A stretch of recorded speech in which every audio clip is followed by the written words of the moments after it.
Welcome in to the Instant Classic Wrestling Podcast, the only podcast that is always, I mean always, he means always, they mean always, you mean always, she means always, an instant classic. Danny Dunn! Hi, Jake. We will see you on the flippity dippity. Oh yeah.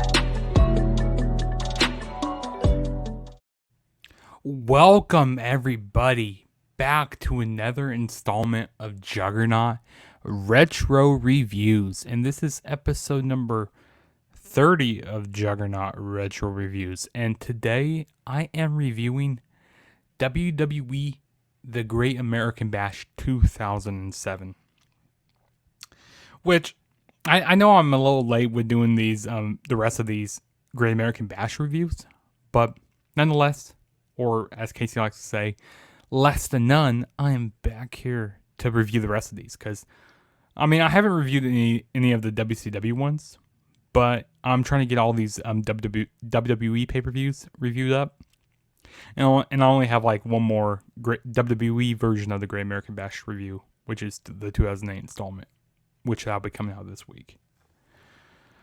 But yeah, Great American Bash 2007 was held on July 22nd, 2007.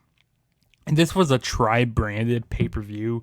So you had Raw, ECW, SmackDown. This wasn't just like a SmackDown branded pay-per-view, which was pretty good. I mean, it was good that they had, all three shows on here. And this was in San Jose, California at the HP Pavilion.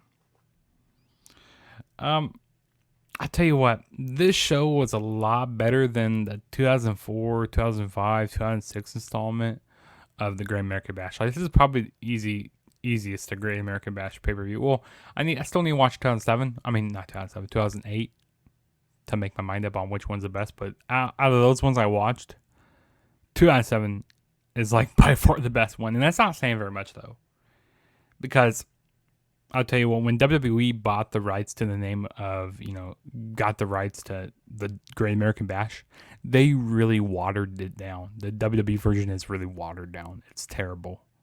Like, they made this pay-per-view look like a joke. But then, when NXT started bringing it back these last few years, it's, those shows been pretty good. NXT does a really good job and stuff. But let's quit wasting time and let's go ahead and get started with this review. So the first match that kicked off the show was the WWE United States Championship match. We had MVP. He was defending the title against Matt Hardy. And this was a pretty good opener. I really enjoyed this match. Both these guys, throughout the year of 2007, going into 2008, having that year-long feud. These guys did some great work in the ring. These guys have very good chemistry. And they never disappoint when I see them, get into the ring. And, they did, they had a whole bunch of flip-flop and title back and forth and stuff. This was before the time when they did that, whole year-long feud. In 2008, that's when they did the big feud. Like, Matt Hardy came back from his injury. Like, it was like around WrestleMania. And then they had... had a whole bunch of series of matches throughout pay-per-views and stuff, which was pretty good stuff. I mean, both these guys have really good chemistry in the ring, but MVP did end up retaining the title, the United States Championship. Pretty good match. So, it was an alright opener. I always like seeing MVP in the ring and stuff, so it was a decent match here. Probably like the second longest match of the night, and it was like only it was 12 minutes and 55 seconds, which, a lot of these matches on the show weren't very long, like really, really short. And then the next match we had was a Cruiserweight Open for the WWE Cruiserweight Championship. And then the participants we had in this match were Chavo Guerrero, which was the Cruiserweight Champion, Jimmy Wayne Yang, Shannon Moore, Funaki, Jamie Noble. And then there was another opponent that was in this match. So right when the bell was ringing, Hornswoggle, he came from under the ring and he slid through the ring and then went back under the ring. Which so they didn't announce him as like a participant in the match, but he basically I mean it was an open match, so anybody could get involved basically. If you're a cruiserweight. I'll tell you what, they really made a joke out of the cruiserweight division at this point. Like, I tell you, when WCW had it, like everything kind of gets watered down. Like when Vince gets a hold of things, like you think it's gonna be such a great thing. I mean, this cruiserweight stuff that we got going on right now, in the current, with NXT and stuff, isn't too bad. But during this time period, they kind of really, kind of watered it down and stuff. Like I said, a lot of things get watered down when Vince gets a hold of things. And this was like one of the last times the Cruiserweight Championship was ever like defended, like on pay-per-view and stuff. And of course, Hornswoggle, he won this match. It was crazy stuff going on in this match. Like Hornswoggle, he came from under the ring and he hit a tadpole splash onto, I'm pretty sure it was Jamie Noble, and that's how Hornswoggle won the Cruiserweight Championship, which, he was the youngest and, shortest Cruiserweight champion.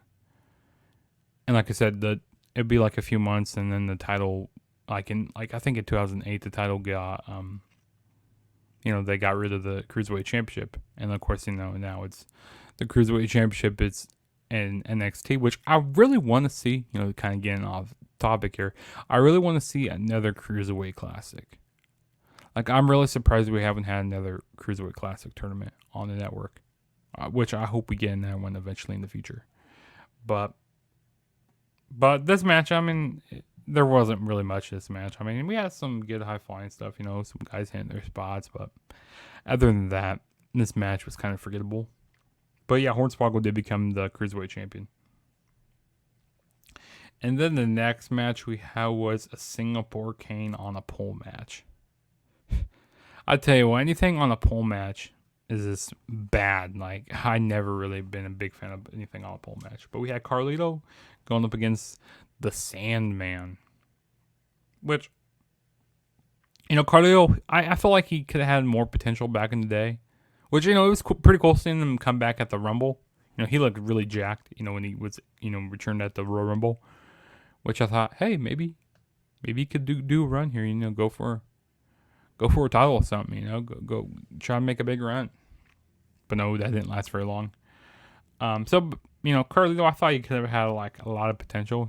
I think he maybe could have been like a world champion or something. But I guess, the creative team didn't really see him as a champion, big world champion. And of course, we had Sandman. He never was a great worker, like a great wrestler. The thing that got Sandman over was more of his character. Because, like, the drinking beer, coming out cussing, like, all that, like, him in ECW was, like, amazing, okay? Because, of course, he's an ECW original. But him in WWE is, like, he's really watered down and stuff, And this was before they turned PG, like, in the year that they would be PG. So they could have still been doing, like, all of this hardcore crazy stuff here right now. But, like, it was really watered down what they were doing with his character. It wasn't the Sandman that, enjoy watching. Like, I don't know why they drafted him to Raw, why they put him on Raw, why didn't they keep him on ECW? Because, like I say, he's an ECW original. But then again, ECW really got watered down also. Like I said, anytime Vince gets a hold of something, you think it's going to be good, but no. He says, oh, I got a great idea, and, like, it's a really bad idea. But yeah, this was not a very good match. Wasn't a fan of this match at all. I mean, Carlito won. Yeah, this was not a very good match in my opinion.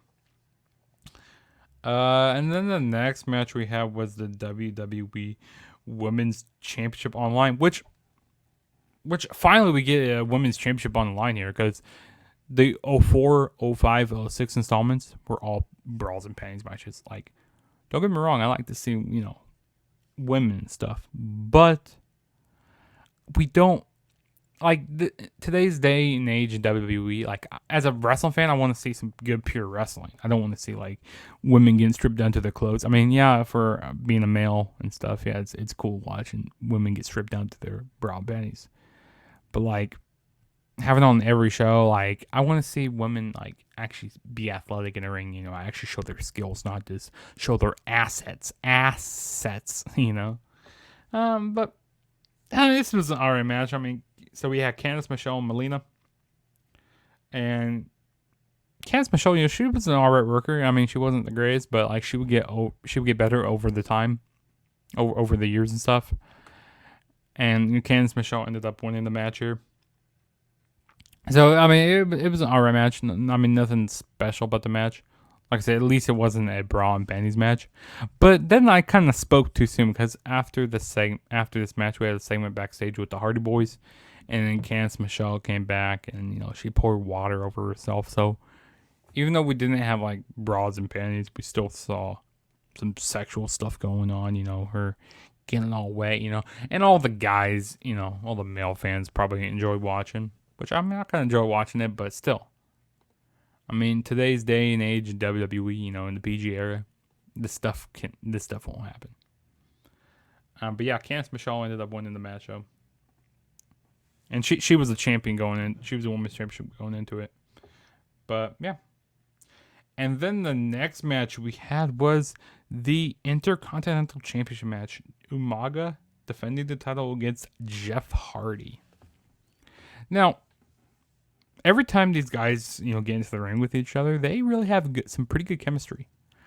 You know, I mean, Umaga, you know, he's never been like one of the greatest workers. Like, I think he's kind of always like been underrated, and RIP to Umaga, but he's kind of been, you know, always underrated in the ring. But you know, when he gets into the ring, you know, he could be pretty athletic, and he's a pretty good worker. And you know, I thought 07, you know, this was the year that you know, they were kind of building him up to be like a big monster heel and stuff, because you know, had that he was in that billionaire match or whatever at WrestleMania 23, you know, between McMahon and Trump. So you know, and Umaga, you know, was beating a whole bunch of people. You know, he's beating so many people throughout the year of 07, and they were making him look big, like a big monster heel. And of course, you know, Jeff Hardy, you know, he's good when he gets in the ring. You know, these guys have a pretty good feud. I remember that one match they had. It was like a parking lot brawl, and I remember when Jeff Hardy did a swanton off one of the semi trucks. Like, that's one thing I remember out of this feud. Like, I think that was like in 2008 or something. But yeah, anytime these guys, you know, throughout the years, these guys get into the ring, these guys have pretty good matches with each other, and this was no different here. I mean, it was an alright match. Jeff Hardy sold really good in this match. But you know, at the end, Umaga did end up retaining the title. And then a few months later to this, Jeff Hardy would end up going on and winning the Intercontinental Championship and like having like a 6-month title reign with the title.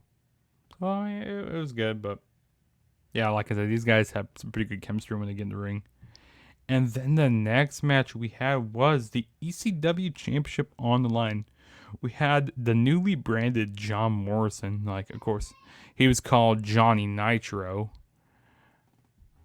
Give me 1 second.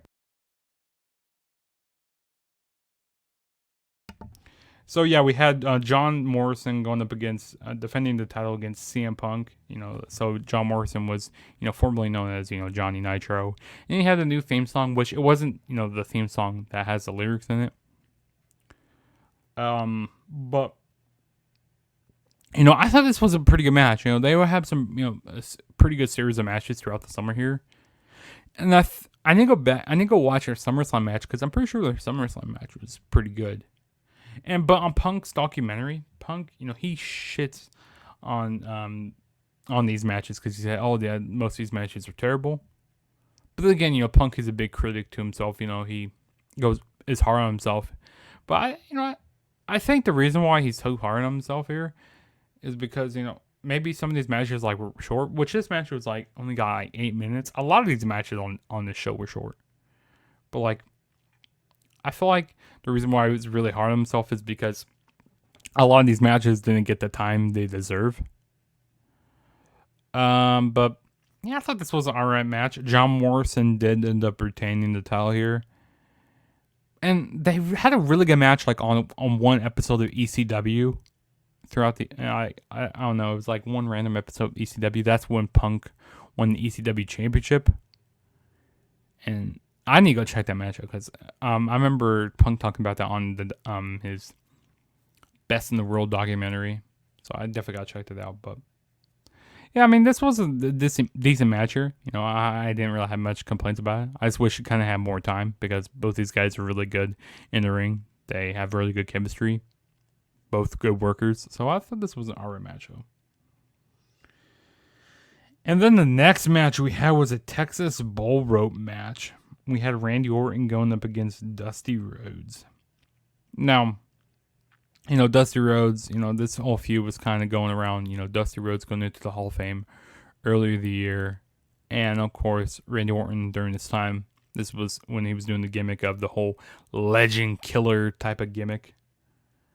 So, I thought this stuff was, you know, pretty good. I like this whole legend killer gimmick here.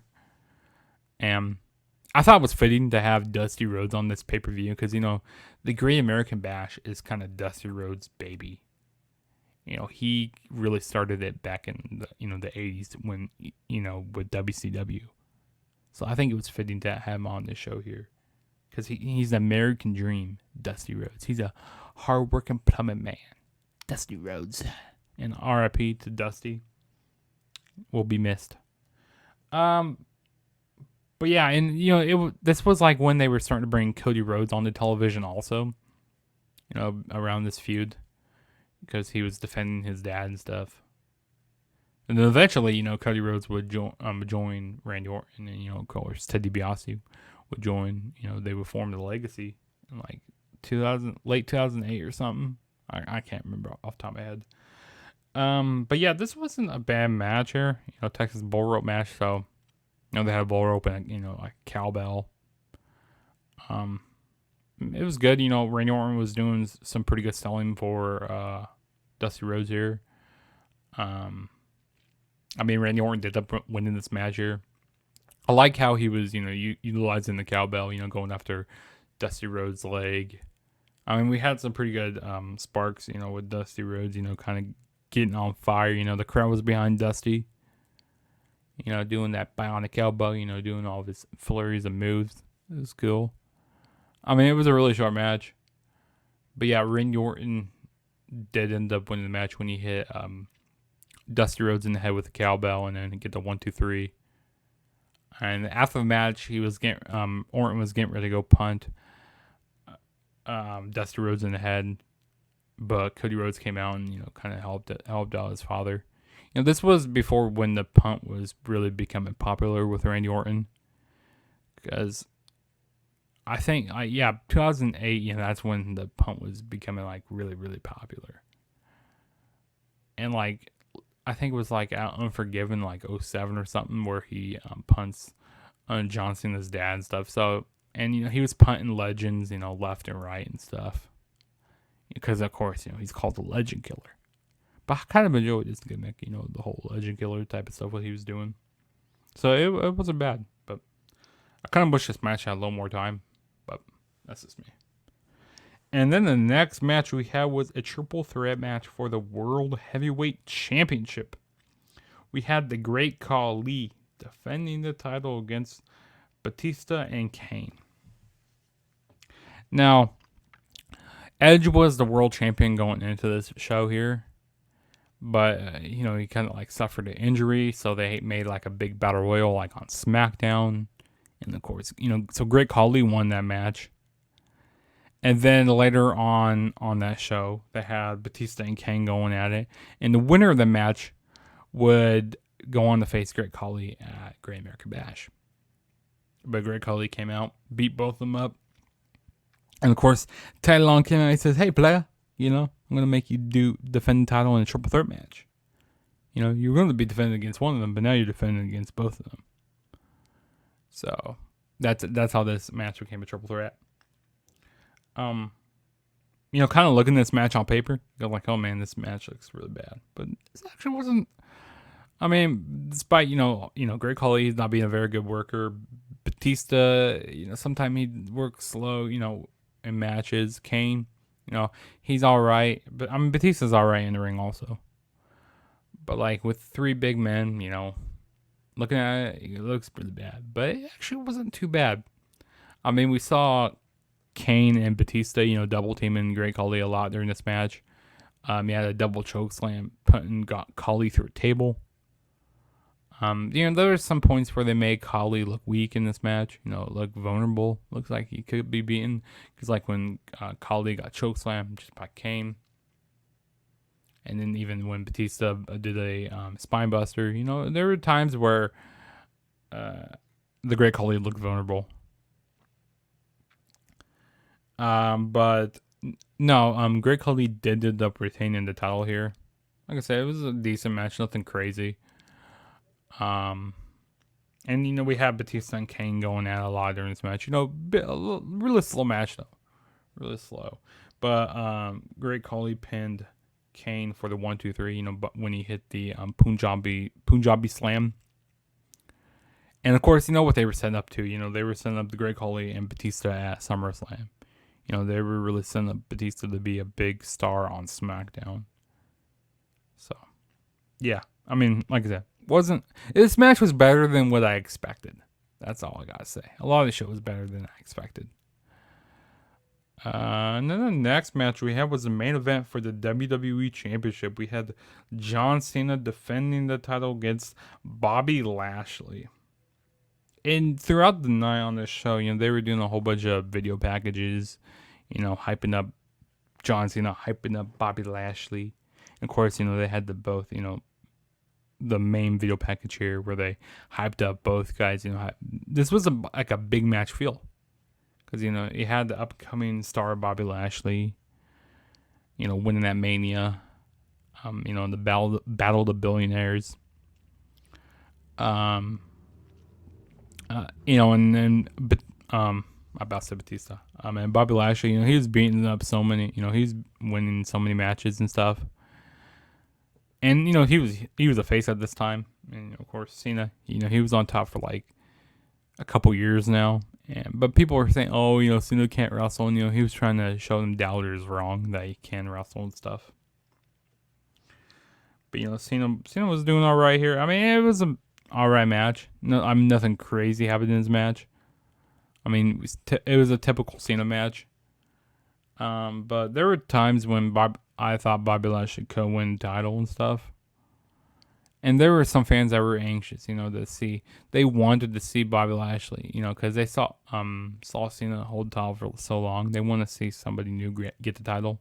But this was before when this was when they were building up Cena, to be the golden poster boy.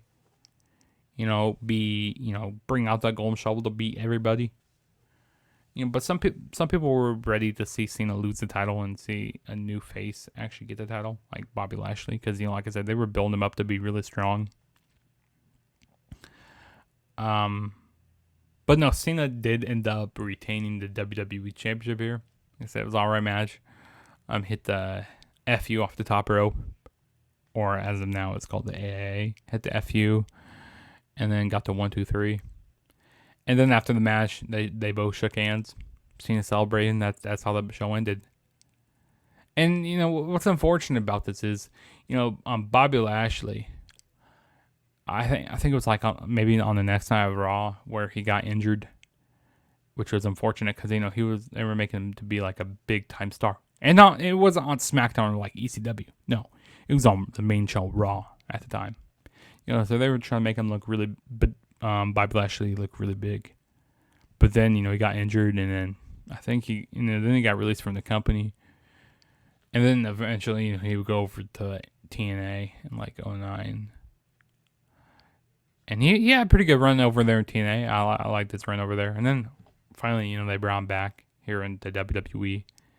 And of course, now look at him, he's the WWE champion right now, which is a good thing.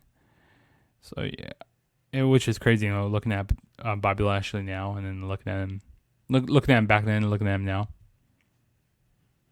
Like he's a freak of nature and stuff. Like Bobby Lashley, I wish he could have had a run back in the day with the title, but I'm happy what they're doing with him right now. Although it's pretty good stuff here. But yeah, that was Great American Bash, 2007. I tell you what, this was a better than the expected show. Because I'll tell you what, the main event, like I said, it was decent. The triple threat match, it was all right. The Morrison and Punk match wasn't bad. Morgan Hardy was all right. And then the opener was all right. Other than that, this show was, it was kind of whatever. I mean, it was better than 2006, 5, and 4. And of course, I'm going to be doing the 2008 review. And then I'll be done with these WWE version of the Great American Bashes. So, yeah, but if this is your first time ever checking out my channel, please smash that subscribe button. That really helped me out a whole lot. And also, go follow me on all my social media platforms. Go follow me on Twitter at TheTrueJSB, which, that'll be down in the description below. And also, go subscribe to the Instant Classic Wrestling Podcast, the only podcast that is always, and I mean always, an instant classic. You mean always, she means always, he means, everybody means always, okay? Everybody means always an instant classic over there at the Instant Classic Wrestling Podcast. Eventually we're going to start doing our football talks again, so stay tuned for those, which I'm excited that football's going to be coming back. Of course, I'm going to be doing more retro reviews here. I got a few more to do here. And SummerSlam is going to be coming up here soon. So stay tuned for that. But yeah, like I said, go subscribe, to the Instant Classic Wrestling Podcast. Go subscribe to my channel. That really helped me out a whole lot. Almost 400 subs. Let's get to 400. Let's get to that mark. I'm almost there. But yeah, I guess I'll catch you guys in my next video. And this is your boy Juggernaut saying peace out. And I'll see you guys later.